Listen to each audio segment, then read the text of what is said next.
Yeah, I'm going to do something that's very unfair, but I'm going to hold the document very close to the screen.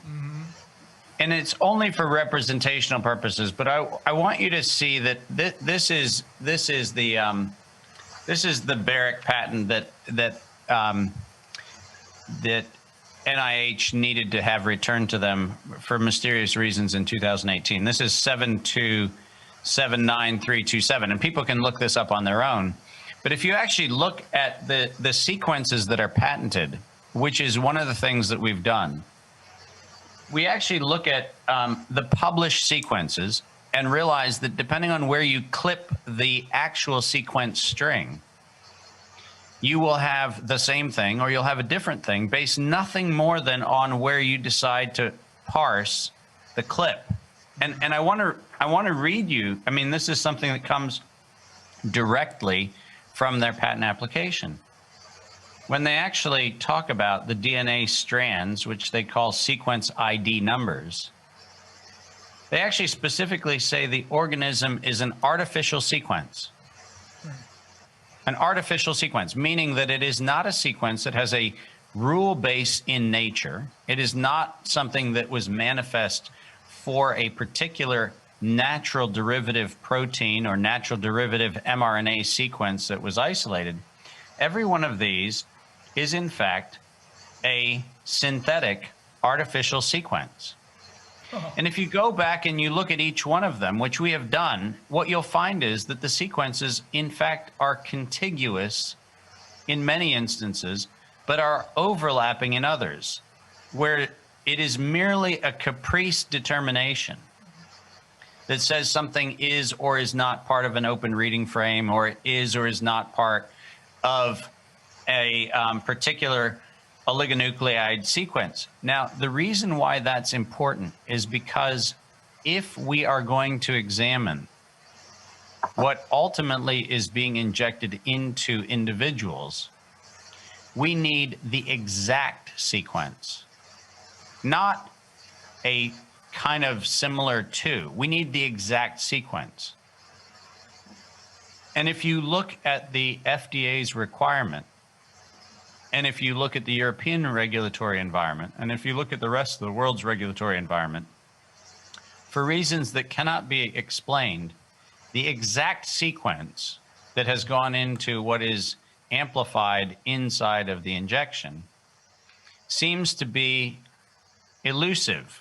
It seems to be something that someone cannot, in fact, state with 100% certainty the sequence is X. The problem that presents is that at this point in time, as much as we can be told that there are, clinical trials going on and there are all sorts of other things going on, we have no way of verifying that a complete sequence has been, is, or potentially even could be manufactured into what ultimately becomes the lipid nanoparticle that is the carrier frequency into which the injection is delivered. And it's important for people to understand that as far back as 2002 and all the way through the patent filings of 2003 and then the weaponization patents that began in 2008, in every one of these instances, fragments are identified, but they are identified without specificity. So we don't have direct terminal ends of the fragments. We have fragments which have, essentially hypothecated gaps into which anything can be placed. And that's the reason why I find the fact checking around the patent situation to be most disappointing. Because the reason why fact checkers, among their general lazy attributes, the reason why fact checkers are not actually checking facts when it comes to the patent matters is because the actual sequences are not represented in a digital form that makes it easy to do this comparison. We literally had to take images of submitted typed paper and then code those in to do our own assessment. You cannot do this on the EPO's patent site. You cannot do this with WIPO data from Geneva. You cannot do this with the US Patent Office data. You actually have to go in and reconstruct the actual gene sequences by hand, and then you compare them to what has been uploaded on the public servers. And that's where you find that the question of novelty is something that was not addressed. This was a manufactured illusion. I have one more question. Is it possible that we see that the influenza has vanished, is gone? We don't have influenza anymore. The influenza for sure is the viruses are also sequenced. And is it possible that those sequences we now speak about, that they may exist in both of the virus types? So that it's just a matter of testing and a matter of instruments to observe what we find, whether we find influenza or whether we find corona. If we have if you have a book, you have a word with 5 letters, and you will find this 5 letters in many books. Right, exactly. And yeah, Wolfgang, your question is a beautiful metaphor of exactly the problem. The problem is, if what we're looking for is something we've decided is worth looking for, then we'll find it. And the good news is we'll find it a bunch of places. And if we've decided that we're no longer looking for a thing, it's not entirely surprising that we don't find it, because we're not looking for it.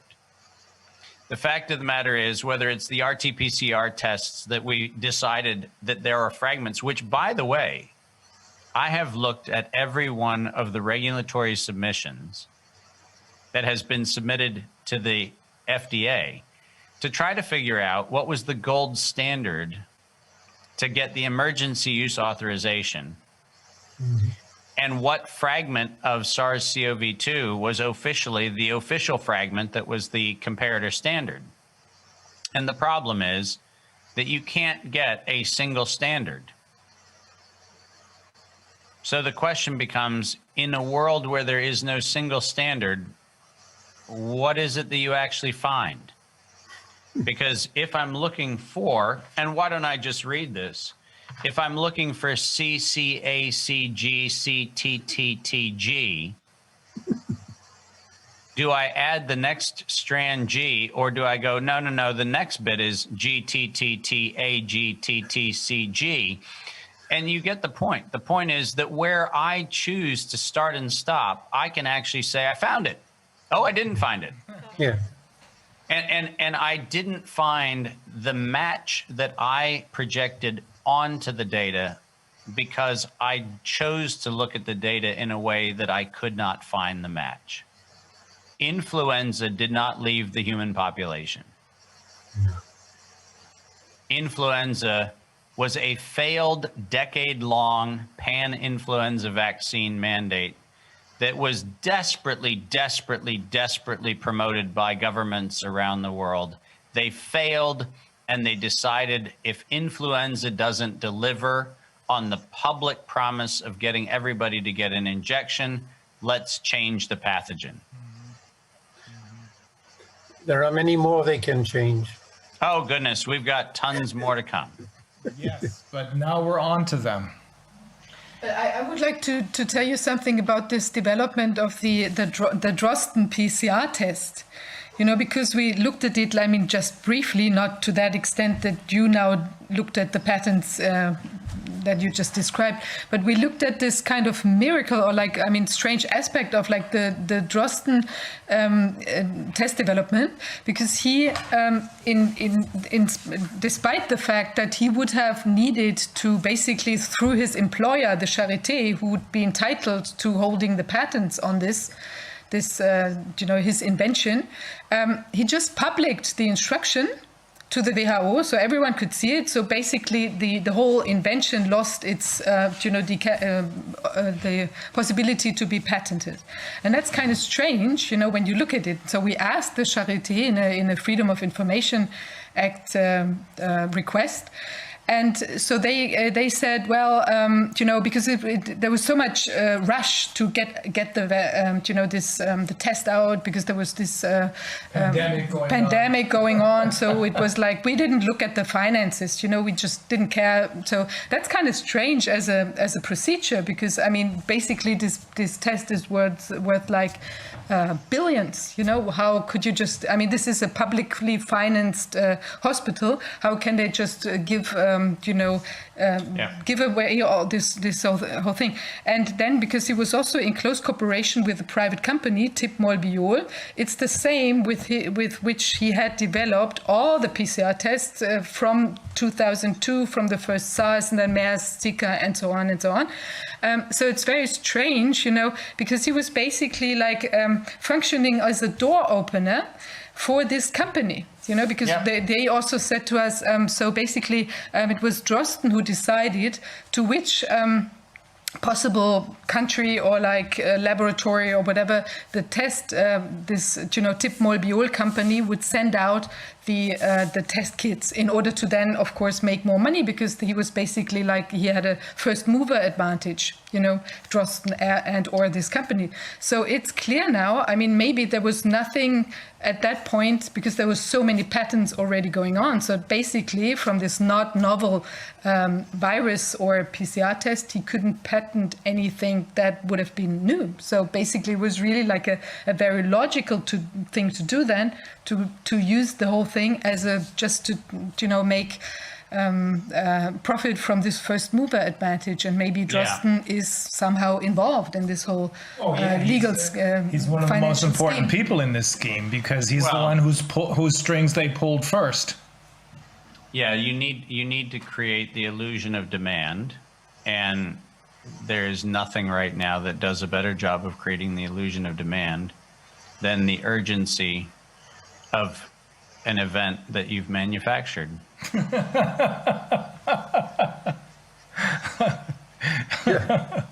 This sounds almost like comedy, but it is not. Well, it is, in that we have to realize that part of the reason why it was so easy for us to monitor and track this particular, campaign of coercion and terror was because we've done it before. I started my comments by making sure people remember that when it came to solving for the anthrax outbreak, remember that while we had hundreds of thousands of military people in the Middle East allegedly getting even for the events of September of 2001, we had 2 postal inspectors investigating anthrax. 2. The largest alleged bioweapons attack on U.S. soil, and we had 2 postal inspectors.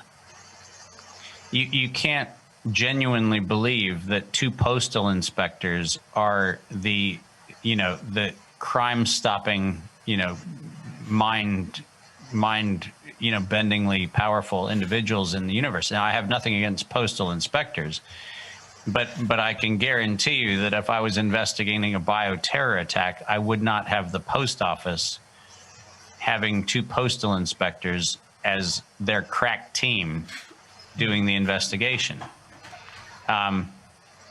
It was disingenuous, and Congress knew it. And that's the reason why, we publish a thing that is not necessarily a bestseller, but we publish an intelligence briefing on every violation of the biological and chemical weapons treaties that people have signed around the world. And it's a phone book that tells you where and who and who's funding. And so for us, it wasn't hard to figure out that this was not a public health crisis. This was an opportunistic marketing campaign to address a stated objective. And that's why this is Occam's razor. It's the easiest thing to describe because they're the ones that said it. And the Occam's razor reality is they said they needed to get the public to accept a pan-coronavirus vaccine countermeasure. And they needed the media to create the hype, and investors would follow where they see profit. you do not have anything else you need to rely on to explain the events of the last 20 months than the actual statement of the actual perpetrator. And I don't do the navel-gazing exercise of going in to try to understand whether there were mommy issues behind a bank robber. If they're holding a bag of money outside of a bank, I actually make the crazy assumption that maybe they're a bank robber. Similarly, if I have somebody who says we need to use the media to hype a medical countermeasure, which is in fact the injection of a synthetic, recombinant, chimeric protein developed off of a computer simulation, if I'm actually going to listen to the motivation for why that might be being done, I will listen to the person doing the manipulation who says investors will follow where they see profit. I don't need more explanation. Me neither. Okay. This is mind-boggling. I'm really glad, David, that we spoke a couple of months ago, maybe 4 months ago, and we were introduced to each other by James Henry. Right. And I was trying to find patent lawyers in this country who might be interested in this case. Now, there are a few patent lawyers who understand about it, but there's no one, apparently up till now, but maybe this is going to change, but there was no one willing to tackle this in the context of Corona. That's the problem. But this is not new. I've tried to find such a lawyer too, specialized on patents, for the Enquete Commission for the German Bundestag some 10 years ago, or more than 15 years ago. And we did not find, because they were all afraid to be critical on the system, because they would destroy their own job. This was very difficult. Yeah, bear in mind that this is an old problem, because here's where the problem comes in.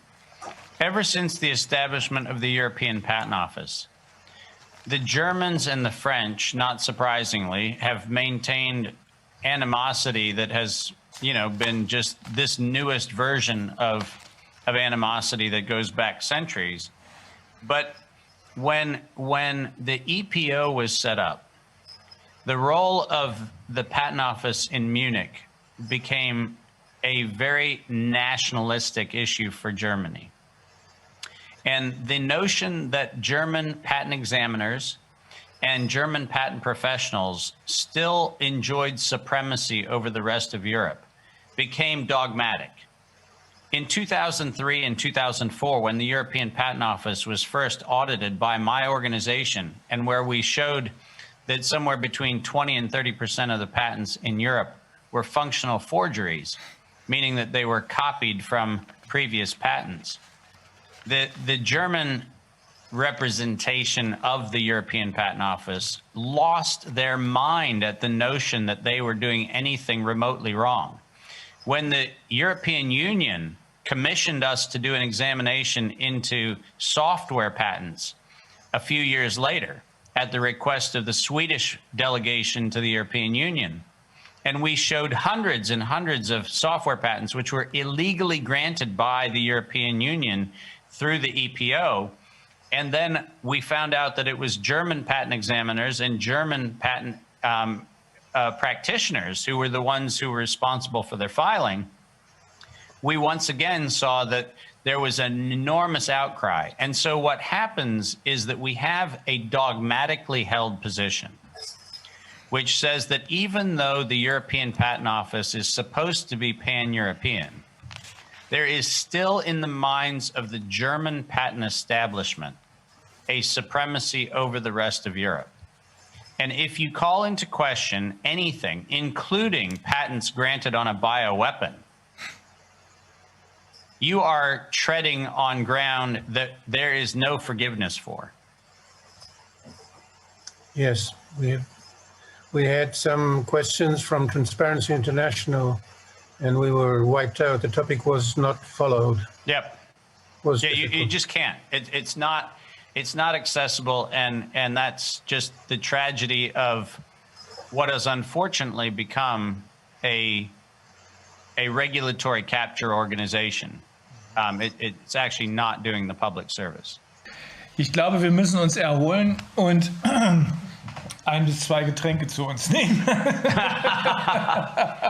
Well, thank you for the time that you've spent, and I hope that it was helpful. It was very helpful. I think Very helpful. Thank you very much. we're going to hear a lot of echoes. Thank you, David, and have a great weekend. Okay, take care, everybody. Thank you. You too. Bye-bye.